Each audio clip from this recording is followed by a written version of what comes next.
क्षितिज पर बैठा आज का युग, देख रहा वही धरा गगन। गीता ज्योति पुंज से जगमग हो मेरा वतन।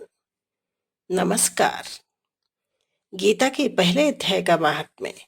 एक बार पार्वती जी ने महादेव जी से पूछा, हे भगवान, आपने वैकुंठ लोक प्राप्त करने के लिए अनेक प्रकार के धर्मों का वर्णन किया है।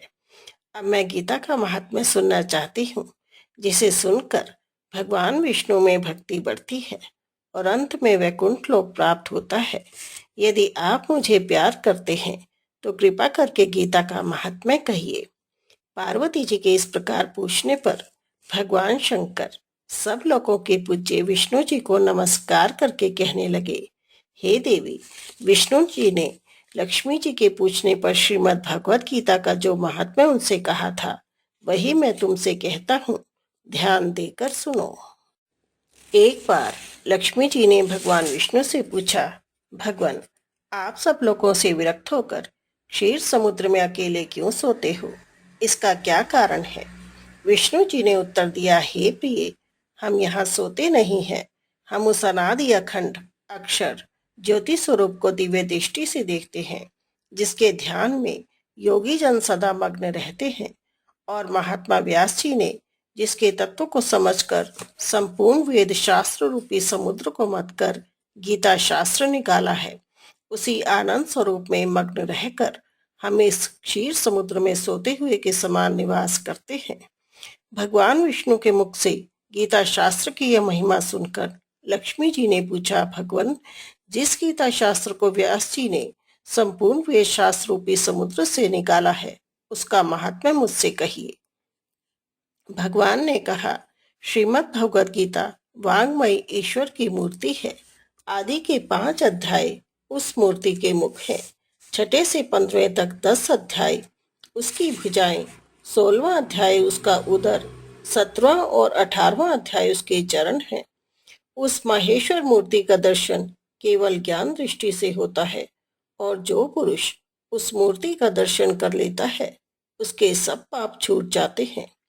गीता का एक अध्याय, आधा अध्याय, एक श्लोक, आधा श्लोक अथवा केवल चौथाई श्लोक का अभ्यास करते रहने से मनुष्य सुशर्मा के समान निष्पाप होकर वैकुंठ को चला जाता है। लक्ष्मी जी ने पूछा, भगवान, सुशर्मा कौन था और उसकी कैसे मुक्ति हुई, सो मुझसे कहिए। भगवान ने कहा, हे देवी, सुशर्मा नाम का एक दुराचारी ब्राह्मण था। वह पाप कर्म करने के सिवा जप, होम और अतिथि सत्कार कभी भी नहीं करता था। वह खेती करता, मदिरा पीता, मांस खाता और हमेशा विषय भोगों में समय बिताता था। वह एक दिन बकरी को खिलाने के लिए बाग में पत्ते तोड़ने गया। वहां उसे सांप ने काट खाया। वह मरकर यमलोक को गया और अपने पापों के फल से बहुत वर्षों तक नरक में रहकर फिर मृत्युलोक में आकर बैल हुआ। उस बैल को एक भिखमंगे लंगड़े ने मोल ले लिया। वह उस पर चढ़कर भीख मांगता था। पेट भर चारा न पाने से वह बैल दुबला पतला हो गया। एक दिन मार्ग में चलते चलते थक कर गिर पड़ा और बेहोश हो गया। उसकी आंखें निकल आई, मुंह से फेना निकलने लगा, किंतु इतने पर भी पूर्वजन्म के पापों के फल से उसके प्राण नहीं निकलते थे। गांव के लोग वहां इकट्ठा हो गए। उसका दुख देखकर सबको तरस आया। उसकी शीघ्र मृत्यु हो जाए और वह इस क्लेश से छुटकारा पा जाए। सब लोग ईश्वर से यही प्रार्थना करने लगे। कोई कोई कहने लगे, हम अपना अमुक पुण्य इस बैल को दे देते हैं, उसके प्रभाव से इसका दुख छूट जाए। भीड़ देखकर एक वैश्य भी वहां आ गई। उसने भी कहा, हमारे पुण्य के प्रताप से इस बैल का दुख छूट जाए। यद्यपि उसने अपनी जान में कोई पुण्य नहीं किया था, केवल हंसी में ये कह दिया था, किंतु वह बैल उसी समय मर गया और उस वैश्य के पुण्य के प्रभाव से उसने एक ब्राह्मण के घर में जन्म लिया।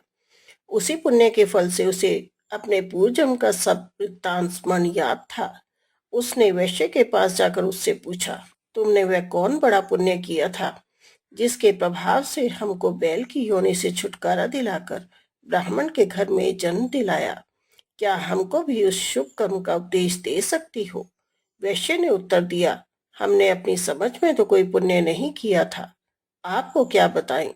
हाँ, हमारे यहाँ एक तोता पला है। वह सवेरे कुछ पढ़ता है। उसकी बोली हमको बहुत प्यारी लगती है। हम उसे ध्यान से सुना करती हैं। तब उस ब्राह्मण ने तोते से पूछा, तुम क्या पढ़ते हो?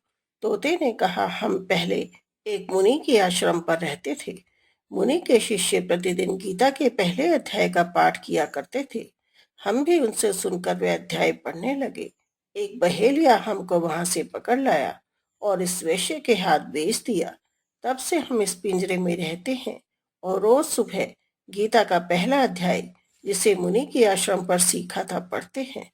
तोते की बात सुनकर वह ब्राह्मण उसी दिन से प्रतिदिन गीता के पहले अध्याय का पाठ करने लगा। भगवान विष्णु ने लक्ष्मी जी से कहा, हे देवी, अंत को वे तीनों, तोता, वैश्य और ब्राह्मण, गीता के पहले अध्याय के प्रभाव से वैकुंठ धाम को चले गए। आज के लिए गीता के प्रथम अध्याय का श्लोक इस प्रकार है। पांचजन्यम ऋषिकेशो देवदत्तम धनंजयः पौंड्रम दद्मौ महाशंखम भीमकर्मावृकोदरः। अर्थात कुरुक्षेत्र युद्ध में श्री कृष्ण महाराज ने पांचजन्य नामक शंख, अर्जुन ने देवदत्त नामक शंख और भयानक कर्म वाले भीमसेन ने पौंड्र नामक महाशंख बजाया। जय श्री कृष्ण।